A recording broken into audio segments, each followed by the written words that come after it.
watching Twin Tiers Evening News with Jeff Androlonis and Alexa Olson.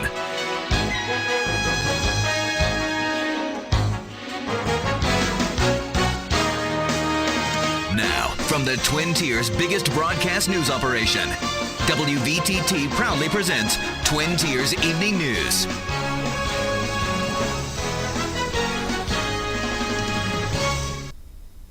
Good evening, I'm Alexa Olson. Jeff Androlonis is off for the next couple weeks. The big story tonight on Twin Tiers Evening News.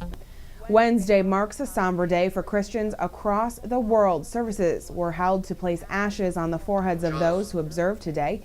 The tradition of receiving ashes began in the Middle Ages as a way to show mourning and repentance during Lent, the 40 days before Easter. St. John's and St. Mary's churches in Olean held Ash Wednesday services throughout the day today. We talked to a few people in the Twin Tiers. This is what they had to say about Ash Wednesday. We remember the 40 days that Jesus spent in the desert before he suffered and died and rose again for us. So he had to suffer, so sometimes we have to suffer too. They're a sign of dust and like sand, something lifeless and worthless. And we mark ourselves on the forehead, or the priest marks us, and we remind ourselves that we are going to die one day and become sand. We're going to turn, our bodies are going to turn to ashes. Repentance and forgiveness, mostly, yes. And love. Giving stuff up for Lent, like a sacrifice or something like that, so that you can just constantly be reminded of your relationship with Jesus. Crowds of worshipers at the Vatican cheered Pope Benedict XVI earlier today as he made his first public appearance since he announced his resignation. The Pope thanked Roman Catholics around the world and said he was resigning for the good of the Church. CNN's Mac Foster caught up with some of those who were there. This was meant to be just an average weekly audience with the Pope. In the end, it was anything but. Many of the people who came here had planned it for months, if not years. In the end, they witnessed an historic occasion. The crowds cheered as the Pope entered. Yes, the crowd was cheering, was singing, very emotional from everybody. And also the Pope, I think he was very emotional. It was really emotional to be there. I was really feeling there was, really something special when I was there. You were all cheering for him, weren't you? Sorry? You were all cheering for the Pope. Yes, there were a lot of people. I think a lot of people wanted to make him feel that we had sympathy. We were on his side, so to speak. How do you think the Pope looked today? No, he was very tired. He even took water twice during the audience. I don't know whether it was water or some meat, but then he looks tired. And what's the atmosphere like in the church right now? It must be very unsettling. Unsettling, no. The church is in the hands of the Lord. So much speculation about who the next Pope will be and, crucially, where he'll come from. But only the cardinals can decide, and they'll start deciding in the middle of next month. Max Foster, CNN, Rome.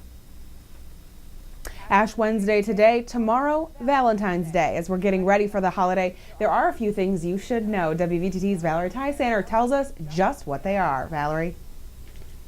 Alexa, if you're like me, you're a procrastinator, and even though Valentine's Day is technically tomorrow, you still haven't gotten your sweetheart a gift. But luckily, there's a store right here in Olean who says they're a one-stop shop for all our needs. If you have $1 or if you have $100, we can hook you up. And for those of you who don't have a sweetheart or aren't on the best terms with an ex-sweetheart, there's something for you too. The website dirtyrottenflowers.com sells flower bouquets that are wilting, dead, and dying. They say they're perfect to let that unspecial someone know just what you think. Luckily, I haven't had need for that just yet, but just in case you do, I thought I'd show it to you. In the WVTT Digital Newsroom, I'm Valerie Tysander. Back to you in the studio. Thanks, Valerie. We're also going to plan a Valentine's special for tomorrow. Tune in to see who gets hit with Cupid's arrow. I think it'll be a great one, don't you think, Val? I'm excited. On Tuesday, a Salamanca man pleaded not guilty on charges of sexually abusing a child after being held behind bars since last December. According to prosecutors, 49-year-old Hiram Marin had inappropriate sexual relations with a child under 11 years old. Marin is facing multiple charges, including first-degree sexual assault. An Issaquah man is going to jail for making methamphetamine. 24-year-old David Johnson was convicted and sentenced to 3 years in jail in court on Tuesday. Lab equipment and items used to make meth were seized in a raid last July at his home in Cattaraugus County. He's been in jail since his arrest. A Dayton man pleaded not guilty to felony DWI charges in Cattaraugus County Court yesterday. 62-year-old Robert Scott was stopped on July 14th and arrested for felony DWI while driving on a garden tractor. Scott reportedly had a .15 blood alcohol content. A Mount Jewett man is in jail after an assault at the Smethport High School. 20-year-old Vincent Gagliari is facing aggravated assault and burglary charges after he allegedly entered the school during school hours and assaulted a 16-year-old student. The student was taken to BRMC to be treated for head and other injuries. Officials say Gagliardi entered the school district and did not check in with the office. He's in McKean County Jail in Smethport in lieu of $30,000 bail. Well, according to Potter County officials, a suspicious fire occurred on Wending Creek Farms Tuesday morning. The building was going to be the office for the golf course that the Regas family planned to build back in 2001. Now, officials say that the cause of that fire appears suspicious. They have not released any details as of yet. Franklinville Town Board members have set a review of the town's dog control laws after 2 incidents involving dangerous dogs earlier this month. 2 pit bull terrier mixes went onto neighbors' property and killed an older German shepherd, and in another incident, a pit bull terrier mix and a Rottweiler killed a neighborhood's pet. All 4 dogs were declared dangerous in Franklinville Town Court on Monday night. The pit bull terrier from the second incident was ordered because it also attacked a child riding a bicycle in Olean last year.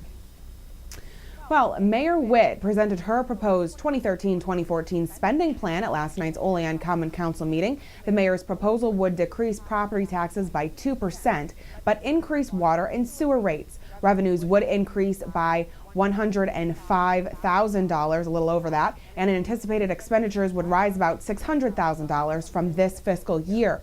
Now, a tentative version of the budget must be submitted to the state comptroller's office by March 15th, and the council must approve that budget by April 15th. And last night, Olean City lawmakers approved a resolution refinancing a $5.8 million bond that funded construction of the city's water treatment plant more than a decade ago. The decision made during the legislative session of the Olean Common Council meeting will save the city about $831,000 during the bond's repayment period, which will end in 2039. Officials from Bradford School District expressed interest in placing a second resource officer in schools, but if they did, he or she would most likely be stationed at Fretz Middle School. Officials are working on a deal between the city police department and the school district to add an additional officer for security. 1 officer is currently stationed at the high school. And the Kiwanis Club in Bradford has made the decision to sell the Kiwanis Court to the Hands Group out of Erie. The nonprofit organization will take over the low-income housing unit and has assured that the Kiwanis Club that they will keep their agreement with existing tenants. Kiwanis Club is selling the property because of some costly repairs that need to be made. Much more to come. This is Twin Tiers Evening News.